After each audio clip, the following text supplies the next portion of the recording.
On BBC Local Radio in Shropshire, South Cheshire, North Staffordshire, the West Midlands, Worcestershire and Herefordshire. You're listening to The Gruesome Twosome. Mike Adams and Chris Savory on the show that values your vinyls. It's The Record Collectors between now and 9 tonight. Our guest on tonight's Record Collectors is Johnny Preston. Welcome to England, Johnny. Thank you, Mike. Appreciate it. Now, let's start at the very beginning. Mm-hmm. In legend, it has that the Big Bopper actually discovered you, and when he was a DJ. How true is that?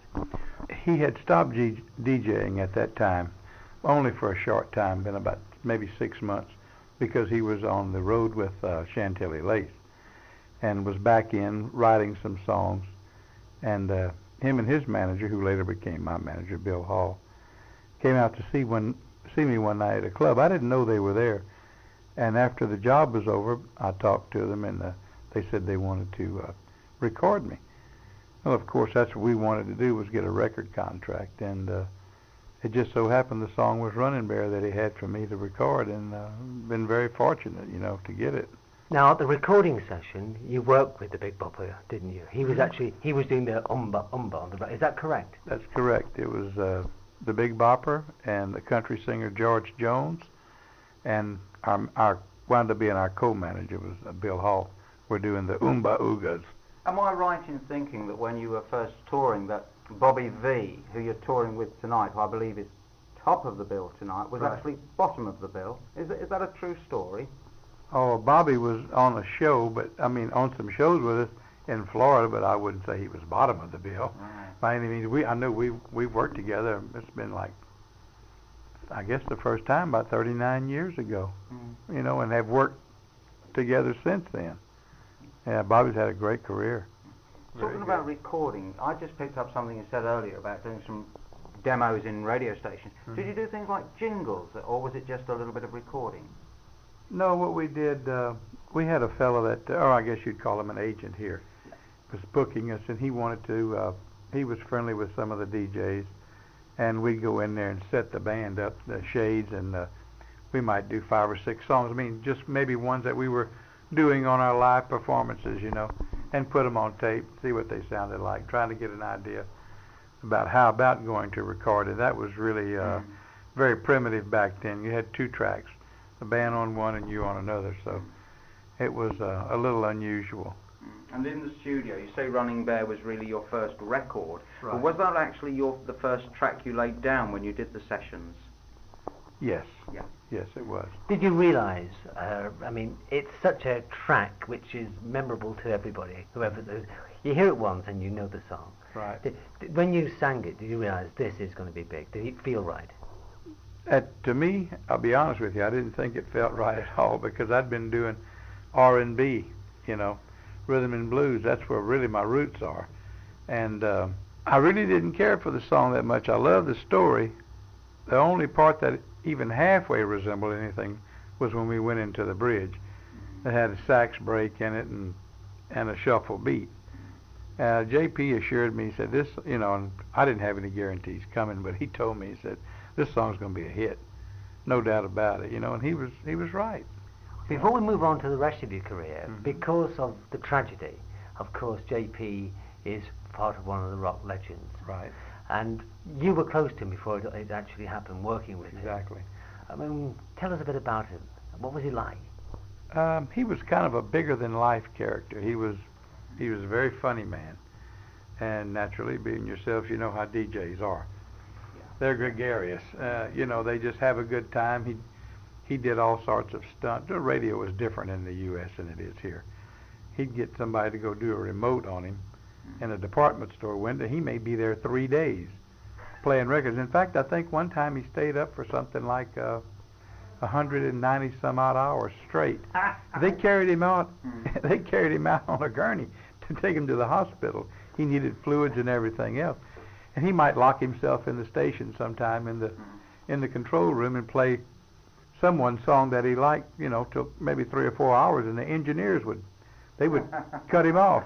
That's the only way he would quit. He was quite a character now. What was his favorite music, the Big Bopper? This is only my opinion. Your opinion. I believe he liked, I think he liked swing music, back then he like I've heard him do Caledonia and oh, I forget this guy's name, but he's a legend guy. He did a lot of Louis Jordan stuff. In fact, I have an old tape at the house that he was messing around with one day, and he's doing something called the mother and father was watching him with a girl, and all he wanted to do was dance, dance, dance. You know, and I mean, it's really a nice tune. Did you ever get to meet Buddy Holly? Or no, I never did meet Buddy. I never have. I saw him perform, but I never met him. Where do you see Buddy Holly perform? I'm thinking it was in Lubbock, Texas.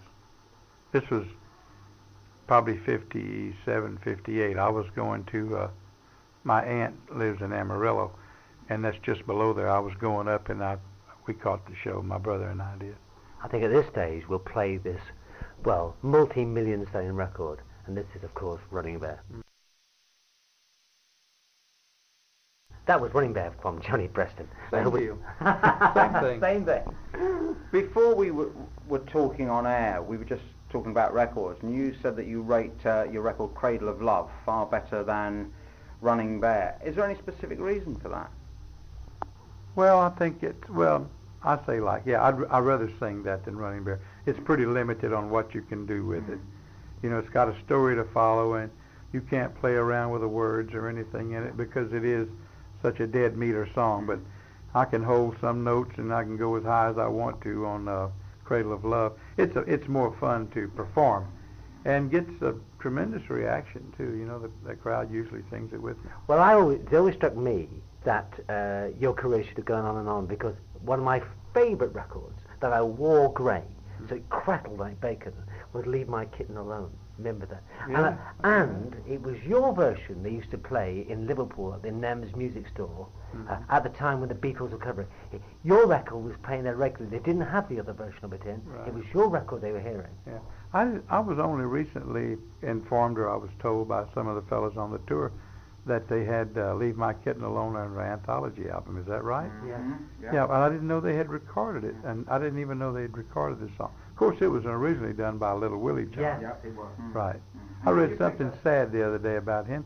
They said he had died in prison. He died in prison. Yes. Yeah, that's too bad. A broken man, both mentally, physically, and poor as well. But how did you actually come to hear that song? Did you actually hear Little Willie's song first? Yes, I did. Sure, it was a big R&B hit, you know, and also like Fever, and he had a lot of good songs, you know. Your version, though, is really exceptional, and I'm going to play your version right now, Johnny. Thank you. And that was Johnny Preston and Leave My Kitten Alone, of course, covered by the Beatles. Can we move on to your career? I mean, what happened after the big hits and Mercury? Where did you go from there? Well, if you're familiar with the Bear Family record, Yeah. that about tells it. I don't think Mercury knew what to do with me. They thought that Running Bear was a novelty song, when it really was a tragedy, you know. So we did Cradle of Love. I thought was a good song. We went through a couple of album sessions, and really didn't have anything to come with because of I didn't have any say-so whatsoever on material picks. And this is not an excuse. At the end of the second album we were recording, at the end of the second album I was recording, we wound up with 15 or 20 minutes left. And my manager asked me, he said, "Johnny, you got anything you want to do?" And I said, "Yeah, let's do Feel So Fine," I called it, because I had changed the Shirley and Lee song. It was originally Feel So Good. And I combined that and Come On Baby, Let the Good Time Roll, and made Feel So Fine out of it. I did the high part like she did, you know, and the low part. And it was the best thing that we did. But unfortunately, they weren't, I'm not saying I could have had more hits, but they weren't listening to me. They wanted, I'd even talked with the classical people with Mercury Records on their division. They wanted to record me legitimately. I can sing a lot different songs than I do. I think that's evident on some of the albums that I have released, you know. But and then the British invasion came in '62, And that really narrowed the market for a lot of people. Conway Twitty and I were working over here, and after the Beatles came out, he told me, he said, we're going to have to change it. We're just going to drown in this business. And he said, I'm going to start singing country. And I tried a couple of country things later on whenever we changed producers. But they really weren't pure country songs. They were kind of a rock country, and that really wasn't doing much then, you know. What are your memories of Conway Twitty? Oh, he was a fine fellow, good friend of mine, very good. We stayed friends through the years. That's just a shame, you know. I tell you what, he's one of the most honest people I've ever run into. Very straightforward. He'd tell you, if you ask him a question, he'd tell you the answer. You might not like it, but that's what coming from his heart. He would tell you what he felt, you know. He was a good fellow. Your plans for the future, I mean, we were talking earlier off air and you said that you're over here so often, we could almost say that you're English. I mean, every few weeks you seem to be here or in Europe. What are your own plans for the future? Well, I'm 59 years old now, and I don't know how many years I'll go on singing. My voice is as strong as ever. I've had lots of people tell me, they said, you sound like you did, just more mature, you know, and I still do all the songs in the same keys. So maybe as long as the voice holds out and people keep coming, I'll keep singing. But we're doing lots of work. We'll probably understand this show has gone so well that they're talking about doing it again another year to 18 months. And there's some interest. Another promoter wants to take us to China with this show on a culture exchange type deal. So things are just, they're happening, you know, and staying busy working, which proves that you don't have to have record sales to keep working. If you'd have told me 40 years ago I'd still be singing rock and roll music, you could have busted me. A bookmaker could have made a fortune. Well, Cradle of Love is one of your favorite tracks, isn't it? Yes, it is. So let's go out on that and say, on behalf of all of us and as record collectors, it's a pleasure to have met you, and even a greater pleasure to play your music. Johnny Preston. Thank you very much. Nice meeting you guys.